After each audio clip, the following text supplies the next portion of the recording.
నమస్తే. ఒక జంట ఇప్పుడు బాలీవుడ్‌లో చాలా పాపులర్ అయిపోయింది. విశ్లేషణల్లో బహుళ చర్చనీయాంశం ఈ జంట. ఆదిత్య భర్త పేరు, భార్య యామి గౌతమ్. ఒక దురంధర్, ఒక హక్. ఈ సినిమాలు ఇప్పుడు ఈ జంటను అమాంతం ఆకాశానికి ఎత్తేసినాయి. కాంట్రాస్ట్ ఏంటంటే దురంధర్ బాలీవుడ్‌లో కొత్త రికార్డులు లిఖించుకుంది. 1200 కోట్ల వసూలంటే మామూలు మాటలు కాదు. ఇంకా నడుస్తోంది కూడా. సాదాసీదా commercial Bollywood mark spy thriller కాదు ఇది. అనేక ఉగ్ర సంఘటనల నేపథ్యాన్ని వివరించిన సరికొత్త కథ. పలు దేశాల్లో నిషేధించిన, ముఖ్యంగా ఇస్లామిక్ కంట్రీస్లో నిషేధించిన సగటు ఇండియన్ ప్రేక్షకుడు మాత్రం బ్రహ్మరథం పట్టాడు. దర్శకుడు ఆదిత్య ధర్. అంతకుముందు ఉరి తీశారు ఈయనే. ఉరి తీశాడు ఆదిత్య ధరే. తర్వాత ఆర్టికల్ 370 సినిమాకు కథ, స్క్రీన్ ప్లే, నిర్మాత కూడా, దర్శకుడు మాత్రం వేరే. అయితే రెండే సినిమాలతో ఎక్కడికో వెళ్ళిపోయాడు ఆయన. ఈ కశ్మీరీ పండిట్ ఆయన ఆదిత్య ధర్. అంటే నిర్మాత, దర్శకుడు, రచయిత మాత్రమే కాక గీత రచయిత కూడా ఆయన. అయితే బహుశా ఇద్దరికి ఉరి సినిమాతోనే పరిచయం అనుకుంటా. ఎందుకంటే యామి గౌతమ్ అందులో నటించింది. తర్వాత వాళ్ళిద్దరు పెళ్లి చేసుకున్నారు. ఇప్పుడు హక్ అనే సినిమా చేసింది ఆమె.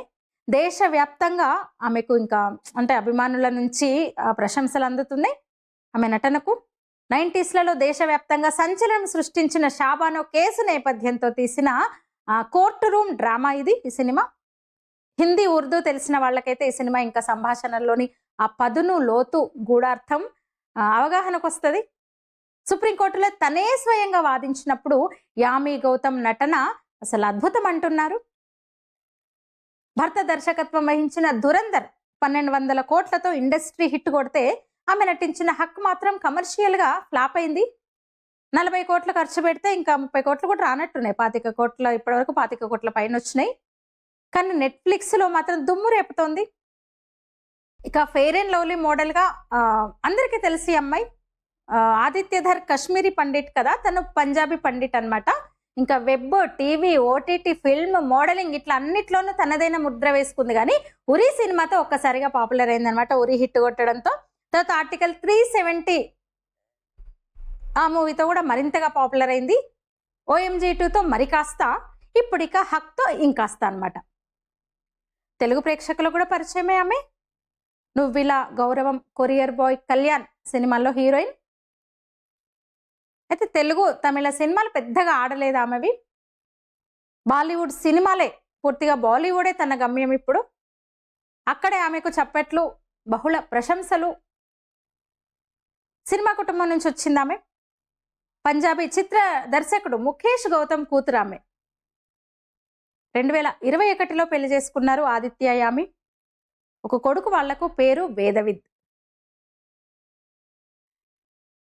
మీరు చూసారా వాళ్ళ సినిమాలు? మీరు చూసారా దురంధర్ మూవీ? నిజంగా చాలా బాగుంది సినిమా. నేను నా లైఫ్లో, నా జీవితంలో ఒకే ఒక సినిమాను 2 సార్లు చూశాను. నిన్ననే చూసా. రెండోసారి చూసిన ఒకే ఒక సినిమా దురంధర్ అనమాట. ఒక సెన్సార్ బోర్డు మెంబర్గా చూశాను కొన్ని మూవీస్. అంటే స్క్రీనింగ్లో మేము సర్టిఫికేషన్ అప్పుడు సినిమాలు చూస్తాం కదా, అప్పుడు చాలా బాగున్నాయి అనిపించినప్పుడు థియేటర్కి వెళ్ళి చూసిన సందర్భాలు ఉన్నాయి.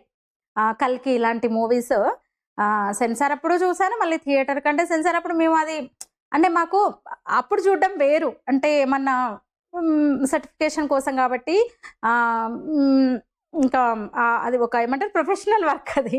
తర్వాత నేను ఒక ప్రేక్షకురాలిగా రెండోసారి చూసిన మూవీస్ కొన్ని ఉన్నాయి. కానీ థియేటర్లో 2 సార్లు చూసిన ఫస్ట్ మూవీ నా లైఫ్లో దురంధర్ అనమాట. అంత బాగా నచ్చింది. నిన్నే చూసాను ఇంకొకసారి. చూసారా? మీరు చూసారా? దురంధర్ చూసారా?